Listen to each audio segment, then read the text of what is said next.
वालेकुम नाज़रीन, आप देख रहे हैं डिजिटल अंदाज और मैं हूँ रानी अंदलीब।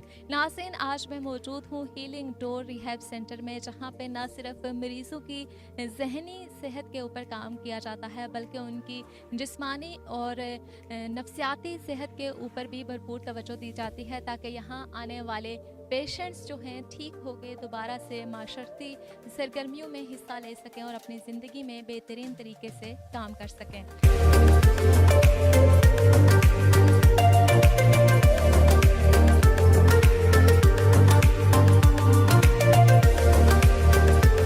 नाज़रीन, इस वक्त हमारे साथ हैं मौजूद हैं डॉक्टर असद अली नूर, सीईओ हैं हीलिंग डोर रिहैब सेंटर के। तो आइए उनसे बात करते हैं और जानते हैं।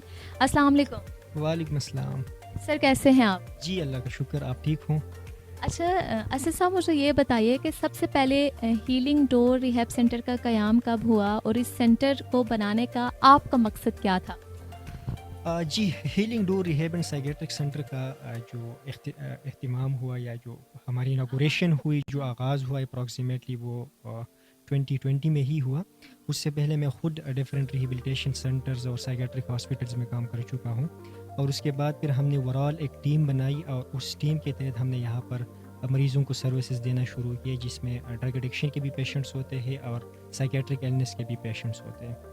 अच्छा डॉक्टर साहब, मुझे ये बताइए कि पाकिस्तान में नशे के मसाइल और ज़हनी जो मसाइल हैं वो क्यों बढ़ते जा रहे हैं, और आप इसको किस तरह देखते हैं?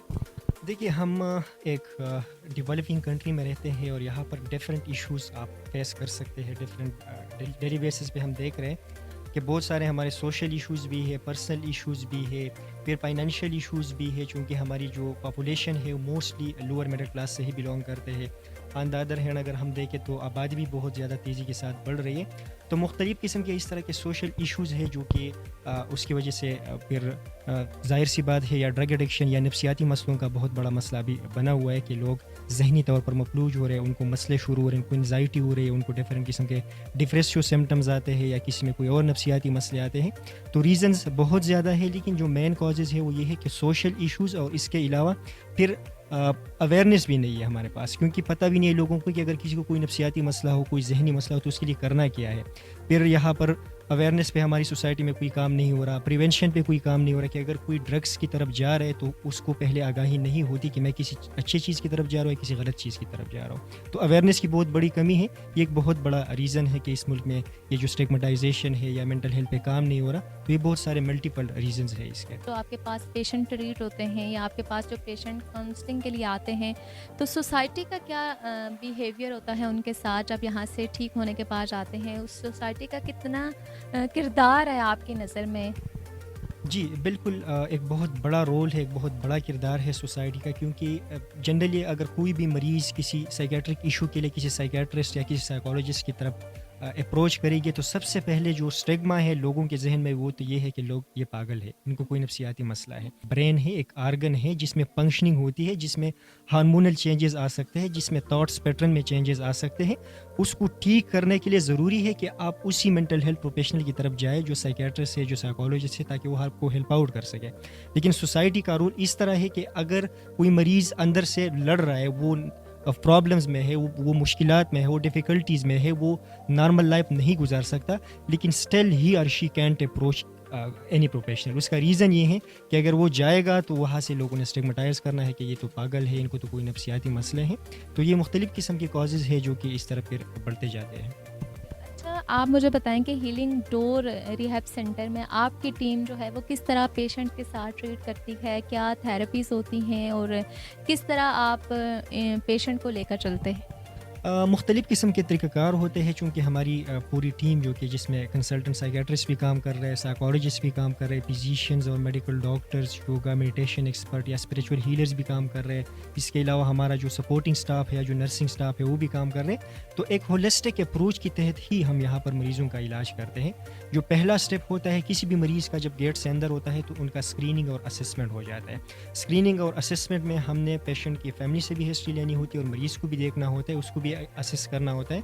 اور اسی کی بیس پر پھر ہم اس مریض کا ایک پراپر ٹریٹمنٹ پلان بناتے ہیں جس میں سائیکیٹرسٹ نے اپنی سائیکیٹرک پرسپیکٹو سے مریض کے ایریاز کو کور کرنا ہے, سائیکالوجسٹ نے اپنے تھراپیوٹک ویز میں کور کرنا ہے, جو کوئی اور میڈیکل کوماربڈیٹیز ہو تو اس کو پھر فزیشینز یا جو میڈیکل اسپیشلسٹ ہے انہوں نے دیکھنا ہوتا ہے. تو اوورآل ایک پورا ہولسٹک اپروچ کے تحت ہی ایک ٹریٹمنٹ پلان بنتا ہے اور اس میں ہم مریض کے لائف کے ہر ایریا پہ کام کرتے ہیں, چاہے وہ سوشل لائف ہو, چاہے وہ پرسنل لائف ہو, چاہے وہ سائیکولوجیکل ہیلتھ ہو, چاہے وہ فزیکل ہیلتھ ہو. تو تقریباً زندگی کے ہر حصے کو ہم کور کرتے ہیں تاکہ مریض واپس ایک نارمل لائف کی طرف آ جائے. ٹھیک ہو گیا. اچھا, جہاں پہ جو پیشنٹ آپ کے پاس آتے ہیں, مطلب جو ایکسٹریم لیول کے عادی ہوتے ہیں اس نشے میں اور بہت زیادہ ان کو پرابلم ہوتی ہے, تو ان کا کرائٹیریا کیا ہوتا ہے, ان کے علاج کا پروسیس کیا ہوتا ہے, یہاں پہ آپ کا کوئی اسٹے وغیرہ کا سسٹم ہے, مریض کو رکھتے ہیں, کس طرح اس کو لک آفٹر کرتے ہیں؟ جی بالکل, تقریباً ہمارا انڈور ہی سسٹم ہے اور سارے مریض ہمارے پاس انڈور داخل ہی ہوتے ہیں. اس کے لیے accommodation, food, medication, psychiatric assistance, medical assistance, spiritual assistance, over all life کی جتنی بھی بیسک نیسیسٹیز ہے وہ تقریباً اس ایک چھت کے نیچے ہی ہے. ساری سروسز ہم یہاں پر ہی پرووائڈ کرتے ہیں. جو آپ نے ذکر کیا کہ کوئی ایکسٹریم کیسز ہوتے ہیں, تو بہت سارے ایکسٹریم کیسز آ جاتے ہیں جو کہ مینٹلی ان ویل ہوتے ہیں, جو کہ نفسیاتی طور پر ٹھیک نہیں ہوتے, گھر والے ان کو سمجھتے ہی نہیں ہے کہ ان کے ساتھ ہم کیا کریں.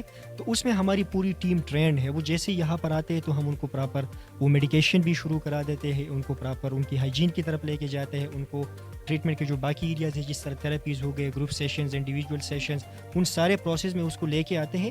تو ود ان فیو ڈیز وہ مریض پھر نارملی بیہیو کرنا شروع ہو جاتے ہیں.